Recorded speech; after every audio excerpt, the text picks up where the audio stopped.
بسم اللہ الرحمن الرحیم۔ آج ہم علم فقہ پر بہت ہی فقہ حنفی کی ایک معتبر ترین کتاب اور معرکۃ الآراء کتاب ہدایہ شریف کے سبق کا آغاز کر رہے ہیں۔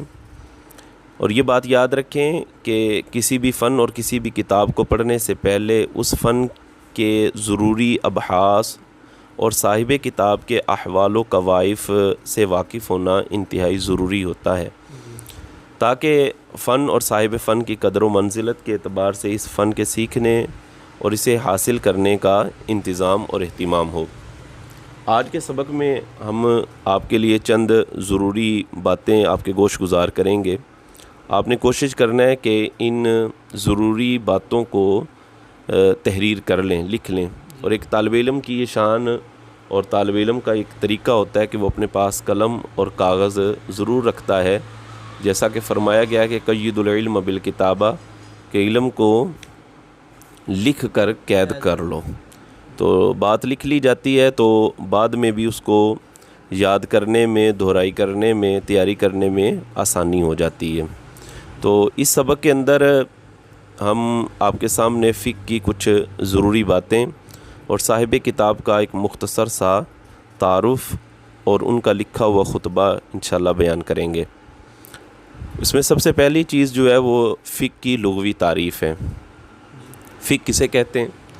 یہ باب سمیع یسمعو سے ہے، اور فقہ کا لغوی معنی آتا ہے کسی چیز کا جاننا، کسی چیز کا سمجھنا۔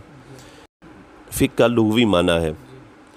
فقہ کی اصطلاحی تعریف جو علماء نے بیان کی ہے، ویسے تو اس کی مختلف تعریفیں جو ہے وہ بیان کی گئی ہیں۔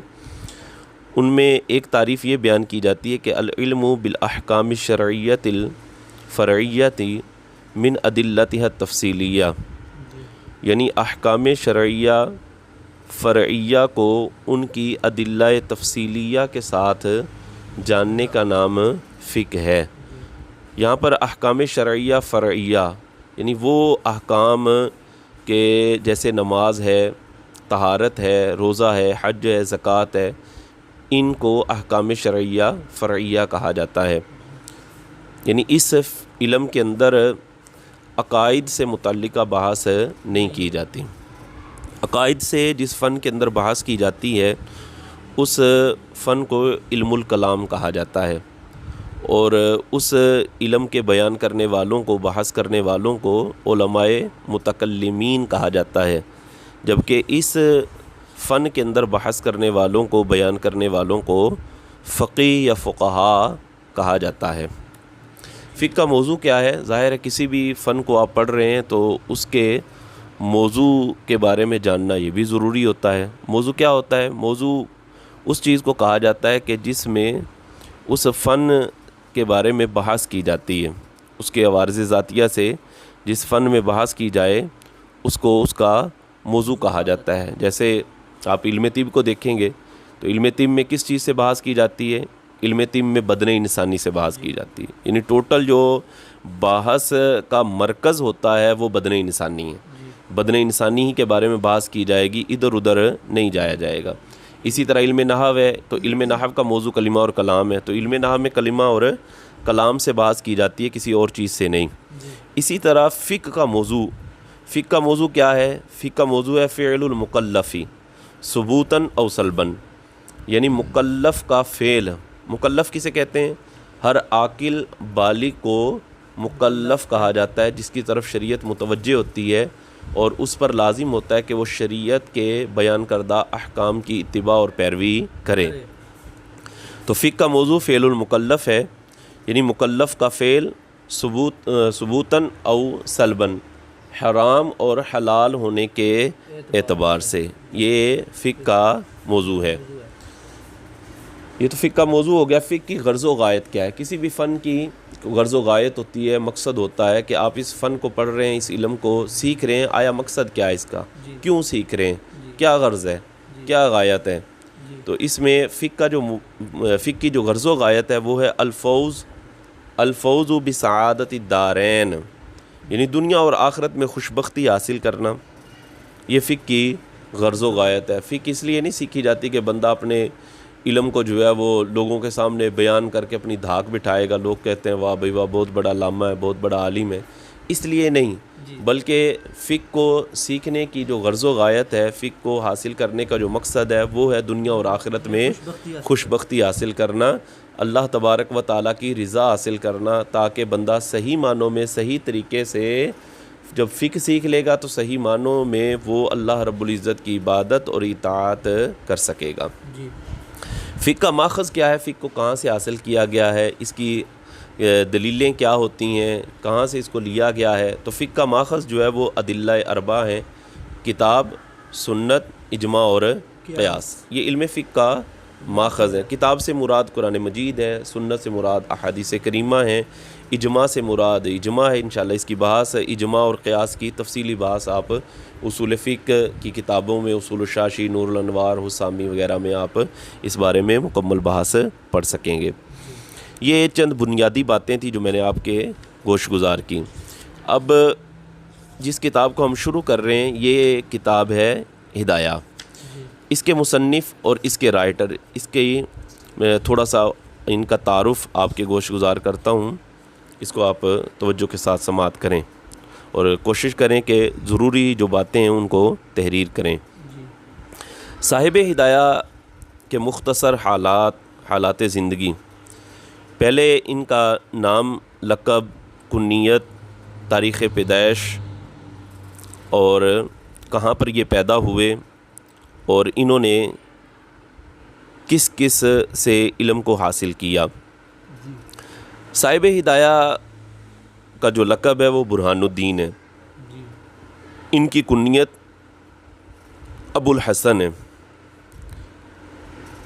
ان کا لقب برہان الدین ہے، ان کی کنیت ابو الحسن ہے، نام ان کا علی ہے اور ان کے والد کا نام جو ہے وہ ابو بکر ہے، یعنی نام یوں لکھا گیا برہان الدین ابی الحسن علی بن ابی بکر الفرغانی المرغینانی، اور ان کو شیخ الاسلام کا لقب بھی دیا گیا ہے۔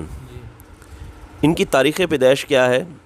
ان کی تاریخ پیدائش 8 رجب 511 سن ہجری، 8 رجب 511 سن ہجری بروز پیر شریف کو آپ کی ولادت ہوئی ہے۔ 8 رجب 511 سن ہجری بروز پیر بعد نماز عصر۔ آپ کے نام کے ساتھ مرغینانی لکھا جاتا ہے۔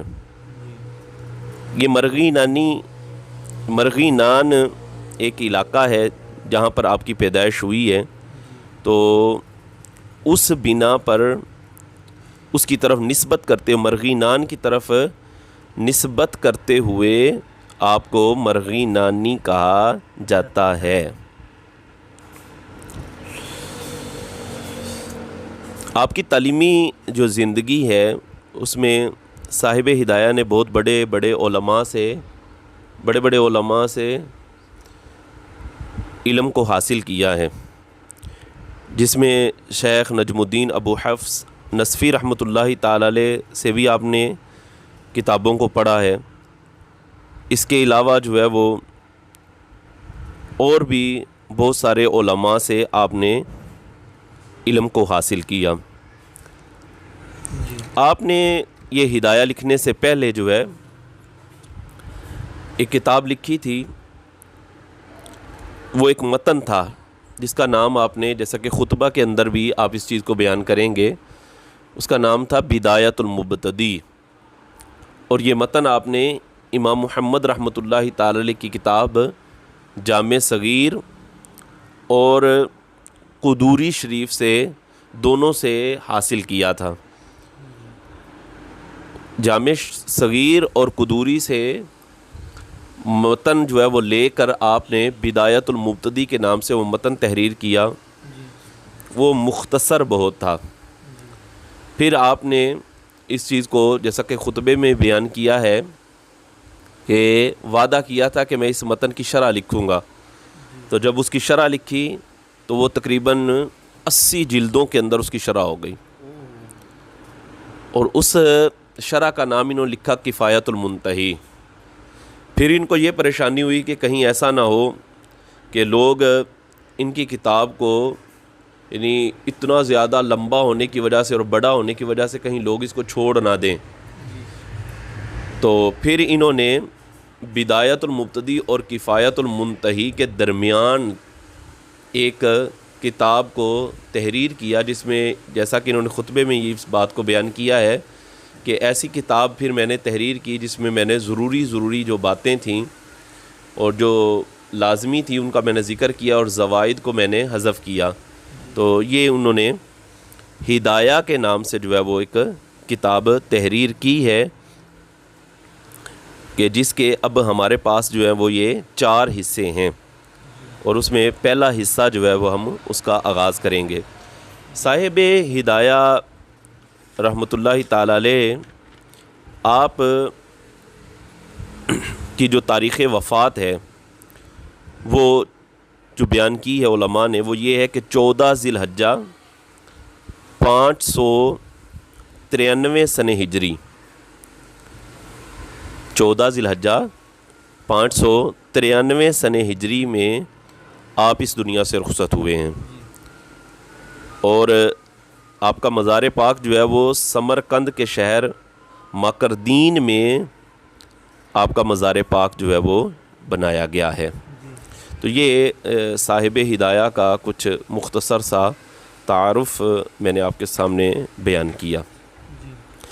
صاحب ہدایہ رحمۃ اللہ تعالی علیہ جہاں بہت بڑے فقیہ تھے، وہاں پر صاحب ہدایہ رحمۃ اللہ تعالی علیہ بہت بڑے متقی اور پرہیزگار بھی تھے، اور اس کے ساتھ ساتھ جب آپ کا خطبہ دیکھا جائے تو پتہ ہی چلتا ہے آپ نے اپنے اس خطبے کے اندر جس انداز سے کلام فرمایا ہے، پتہ یہ چلتا ہے کہ جہاں پر آپ اتنے بڑے عالم، اتنے بڑے فقیہ، محدث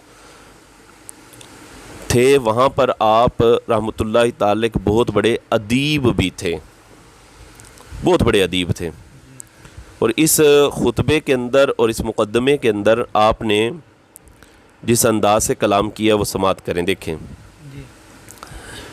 بسم اللہ الرحمن الرحیم، الحمد للہ الذی اعلی معالم العلم واعلامہ واظہر شعائر الشرع واحکامہ وبعث رسلا وانبیاء صلوات اللہ علیہم اجمعین الی سبیل الحق ہادین واخلفہم علماء الی سنن سننہم داعین یسلکون فیما لم یؤثر عنہم مسلک الاجتہاد مسترشدین منہ فی ذالک وهو ولی الارشاد وخص اوائل المستنبطین بالتوفیق حتی ودعوا مسائل من کل جلی ودقیق غیر ان الحوادث متعاقبۃ الوقوع والنوازل یضیق عنہا نطاق الموضوع واقتناص الشوارد بالاقتباس من الموارد والاعتبار بالامثال من صنعت الرجال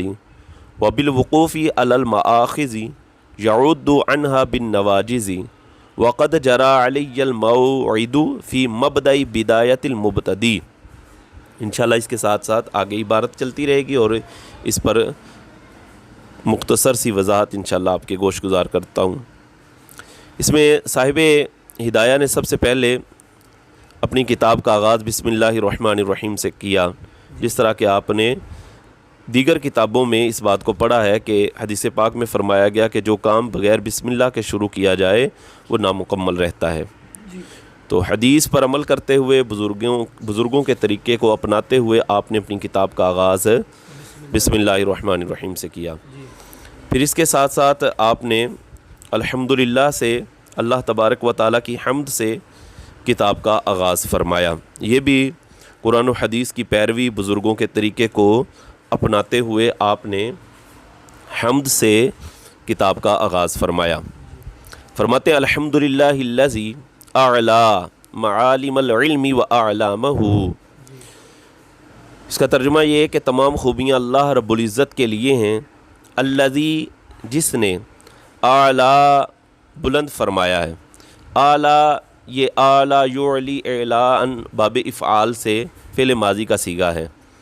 اعلیٰ بلند فرمایا. معالم العلمی معالم یہ معلم کی جمع ہے. معلم کا معنی ہوتا ہے نشانی کی جگہ بھی ہے. تو یہاں پر معلم کی جمع ذکر کی گئی یعنی علم کی نشانیاں. علم کی نشانیاں. تو یہ معلم کی جمع ہے علم کی نشانیاں. اعلامہ اعلام یہ علم کی جمع ہے. علم کسے کہتے ہیں؟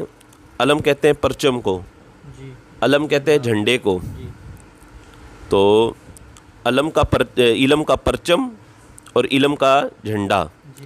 تو یہ اعلام علم کی جمع ہے اور یہاں پر اس علم سے مراد جو ہے وہ علماء لیے گئے ہیں. تو فرمایا الحمدللہ الذی اعلی معالم العلم، تمام تعریفیں اللہ کے لیے کہ جس نے علم کی نشانیوں کو بلند فرمایا، وَأَعْلَامَهُ اور اس کے جھنڈوں کو بلند فرمایا. اعلامہ کی ہو ضمیر کدھر آ جائے بلا؟ ہاں علم کی طرف جو ہے وہ لوٹ رہی ہے، راجے ہیں. تو تمام خوبیاں اللہ کے لیے کہ جس نے علم کی نشانیوں کو بلند فرمایا اور علم کے جھنڈوں کو یعنی علماء کو بلند فرمایا ہے. اور آگے فرمایا جیسے ویڈیو میں آپ دوبارہ شروع کرتے تھے نا، آڈیو میں ویسے ہی دوبارہ شروع کریں گے، میں کاٹ دیا کروں. اور آگے فرمایا وَأَظْهَرَ شَعَائِرَ الشَّرْعِ وَأَحْكَامَهُ، اور ظاہر فرمایا. اظہرا کا معنی ہوتا ہے اظہر یظہر، یہ بھی باب افعال سے ہے. کس باب سے ہے؟ یہ بھی باب افعال سے. ہاں اس کا مطلب ہوتا ہے واضح کرنا، ظاہر کرنا. اظہر یظہر یعنی اللہ رب العزت نے ظاہر فرمایا ہے، واضح فرمایا. یہ اظہر کا عطف یہ اعلیٰ پہ جا رہا ہے. وَأَظْهَرَ شَعَائِرَ الشَّرْعِ، اور اللہ رب العزت نے واضح فرمایا، ظاہر فرمایا شعائر الشرعی. شعائر یہ شعیرتن کی جمع ہے. شعائر کس کی جمع ہے؟ شعیرتن کی جمع ہے. اس کا مطلب معنی ہوتا ہے خاص علامت، خاص نشانی. اور یہاں اس سے مراد وہ چیز ہے جو اللہ تعالیٰ کی اطاعت اور اس کی عبادت کی علامت ہو.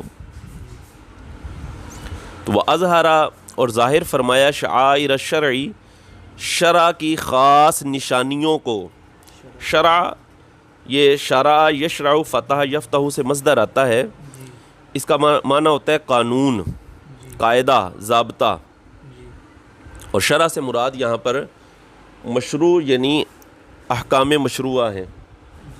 سمجھ آ رہی ہے بات آپ کو؟ ایک مرتبہ ترجمہ دوبارہ جی. وَأَظْهَرَ اور ظاہر فرمایا ہے شعائر الشرعی، یعنی اللہ رب العزت نے واضح اور ظاہر فرمایا شعائر الشرعی، شرع کی خاص نشانیوں کو. وَأَحْكَامَهُ اور اس کے احکام کو، اس کے احکام کو. یہ جو صاحب ہدایہ نے خطبہ تحریر فرمایا ہے، یہ خطبہ براءت استحلال پر مشتمل ہے. یعنی اس میں براءت استحلال بھی پائی جا رہی ہے. یہ ایک خاص اصطلاح ہے براءت استحلال. یعنی خطبے کے اندر، مقدمے کے اندر ایسے لفظ کو استعمال کرنا، ایسے لفظ لے کر آنا کہ جو آگے آنے والے مقاصد کی طرف اشارہ کر رہے ہوں، انہیں اس چیز کو براءت استحلال کہتے ہیں. یعنی اس طرح مقدمے کے اندر اور خطبے کے اندر اس طرح کے الفاظ شامل کرنا کہ جو آگے آنے والے مقاصد کی طرف اشارہ کر رہے ہوں، ان کو اس طرح استعمال کرنے کو براءت استحلال کہا جاتا ہے. تو اس کا دوبارہ میں ترجمہ کرتا ہوں. وَأَظْهَرَ شَعَائِرَ الشَّرْعِ اور ظاہر فرمایا، واضح فرمایا شعائر الشرعی، شرع کی خاص نشانیوں کو. وَأَحْكَامَهُ اور شرع کے احکام کو. یہ احکامہ کی ضمیر شرع کی طرف راجع ہے. آگے فرماتے وَبَعَثَ رُسُلًا وَأَنْبِيَاءَ صلوات اللہ علیہم اجمعین الی سبیل الحق ہادین. بعثا اس کا عطف بھی اعلیٰ پر جا رہا ہے، یعنی تمام خوبیاں اللہ کے لیے کہ جس نے بعثا بھیجا ہے. بعثا بھیجا ہے، مبعوث فرمایا ہے، رسولاً رسولوں کو، و انبیاء اور انبیاء کو. رسولاً یہ رسول کی جمع ہے، انبیاء یہ نبی کی جمع ہے. رسول اور انبیاء کے درمیان جو نسبت پائی جاتی ہے یہ پہلے بھی آپ کتابوں میں پڑھ چکے ہیں. رسول اور انبیاء یعنی رسول اور نبی کے درمیان جو نسبت ہے یہ عموم خصوص مطلق کی نسبت ہے، یعنی ہر رسول نبی ہوتے ہیں لیکن ہر نبی رسول نہیں ہوتے. یعنی آپ ایسے سمجھ لیں کہ ہر رسول نبی ہے لیکن ہر نبی رسول نہیں ہے. رسول کسے کہا جاتا ہے؟ رسول اس نبی کو کہا جاتا ہے کہ جو ایک نئی شریعت لے کر آتے ہیں اور پچھلی شریعت کو وہ منسوخ کر دیتے ہیں. نئی جو شریعت لے کر آتے ہیں ان کو رسول کہا جاتا ہے. ان کو کیا کہا جاتا ہے؟ جو نئی شریعت لے کر آتے ہیں ان کو رسول کہا جاتا ہے.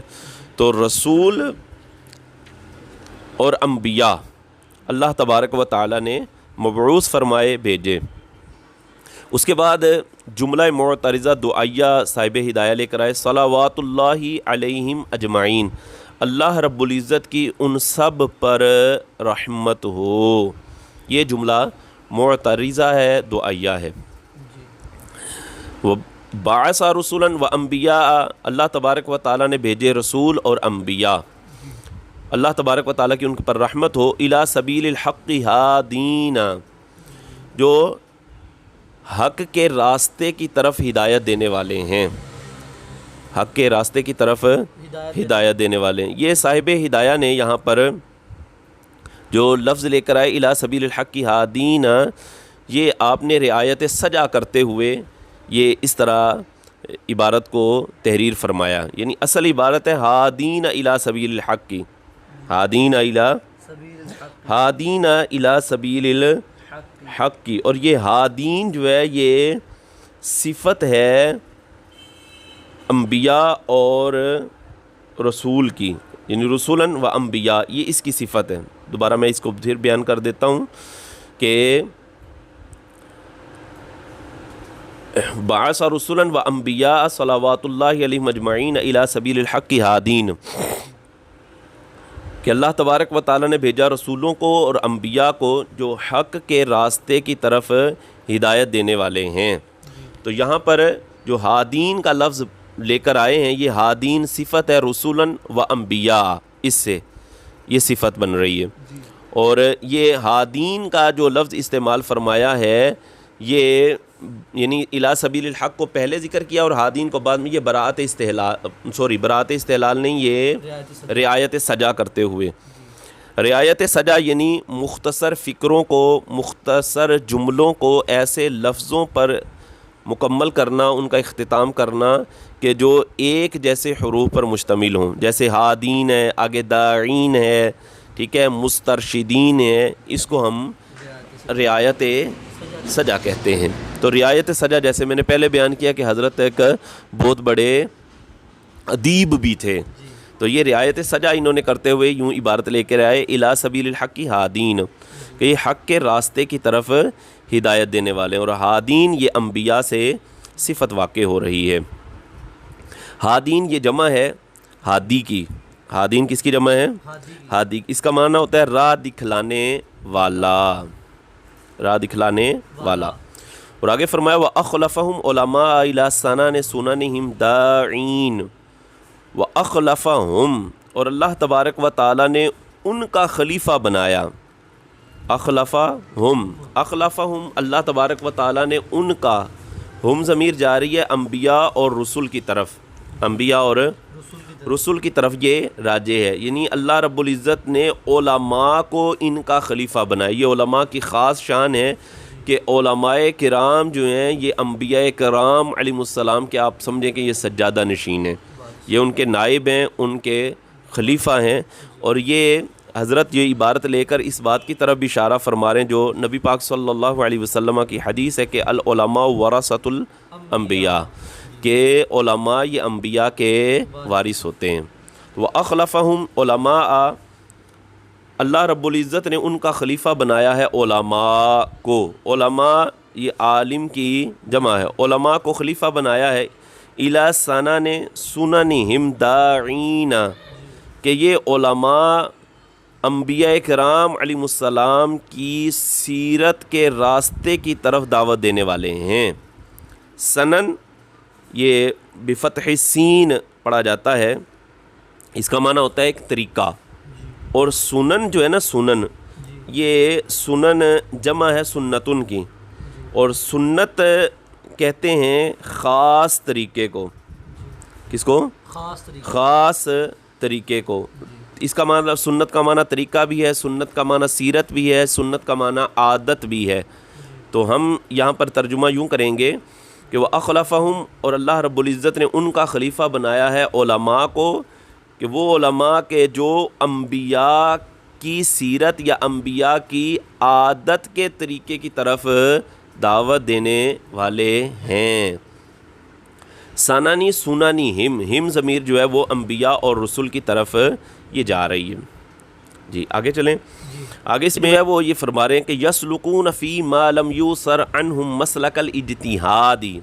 یسلکون یہ بھی صفت بن رہی ہے علماء کی، جیسے داعین جو ہے یہ صفت تھی نا علماء سے، تو اسی طرح یسلکون یہ پورا جملہ فعلیہ ہو کر یہ بھی صفت واقع ہوگی. آپ جانتے ہیں کہ جملہ جو ہے یہ نکرہ کے حکم میں ہوتا ہے، تو یہاں فرما رہے ہیں یسلکون. اب یسلکون یہ صیغہ جمع مذکر غائب ہے، اس کے اندر ہم ضمیر اس کا فاعل ایسے نہیں کہتے کہ ہم ضمیر فاعل بن رہی ہے، بلکہ اس میں واو ضمیر فاعل ہے. کون سی فاعل ہے؟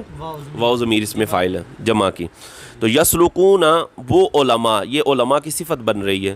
وہ علماء وہ چلتے ہیں فیما ان مسائل میں لم یوسر عنہم، وہ مسائل کہ جو انبیاء سے منقول نہیں ہیں، انبیاء سے جن کو روایت نہیں کیا گیا ہے، وہ چلتے ہیں کس پر چلتے ہیں؟ مسلک الاجتہادی، اجتہاد کے راستے پر چلتے ہیں. کس راستے پر چلتے ہیں؟ اس اجتہاد کے راستے پر چلتے ہیں. یسلکون سالہ کا یسلکو، یہ چلنا جو ہوتا ہے یہ خاص چلنا ہوتا ہے. ایک چلنا ہوتا ہے آپ روڈ پر چل رہے ہیں، سڑک پر چل رہے ہیں، کسی راستے پہ چل رہے ہیں، وہ ایک چلنا اور چلنا ہے. لیکن جو سلوک ہے نا چلنا، یہ خاص چلنا ہوتا ہے. تو یہ یہاں پر مراد یہ ہاں یعنی قرآن و حدیث کو سامنے رکھتے ہوئے مسائل نکالنا، مسائل کو حل کرنا، اس راستے پر چلنا، اس کو آپ ایسا سمجھ لیں کہ اس کو سلوک کہتے ہیں. تو سالکا یا سلوکو سے یہ جمع مذکر غائب کا صیغہ ہے کہ علماء کرام جو ہے وہ چلتے ہیں فی ما ان مسائل میں لم یوسر کہ جو عنہم انبیاء کرام علیہ السلام سے منقول نہیں ہیں، انبیاء کرام سے منقول نہیں ہیں. مسلک الاجتہادی، اجتہاد کے راستے. مسلک کا مطلب ہوتا ہے طریقہ، طریق، راستہ. جی یہ مسلک کا معنی ہے. اور اجتہاد، اجتہاد کا معنی ہوتا ہے کوشش کرنا. تو علماء کرام جو ہے ان مسائل میں کہ جو مسائل انبیاء سے منقول نہیں ہیں ان میں وہ اجتہاد کے راستے پر چلتے ہیں. مسترشدین منہ فی ذالک، مسترشدین یہ صیغہ اس میں فاعل ہے، اور یہ بھی مسترشدین جو ہے وہ مسترشدین یہ یہاں پر یسلکون کی ضمیر سے حال واقع ہو رہا ہے، اس بنا پر یہ منصوب ہے. دوبارہ میں پھر بیان کرتا ہوں. مسترشدین منہ فی ذالک، علماء کرام وہ چلتے ہیں اس حال میں کہ مسترشدین وہ ہدایت طلب کر رہے ہوتے ہیں، منہ اللہ رب العزت سے، فی ذالک اس میں، اس اجتہاد کرنے میں، اس اجتہاد کرنے میں وہ اللہ تبارک و تعالیٰ سے ہدایت طلب کرتے ہیں. تو مسترشدین یہ صیغہ اس میں فاعل ہے، استرشد یسترشدو باب استفعال، اس کا مطلب ہوتا ہے ہدایت کو طلب کرنا، اور یہ مسترشدین یہ حال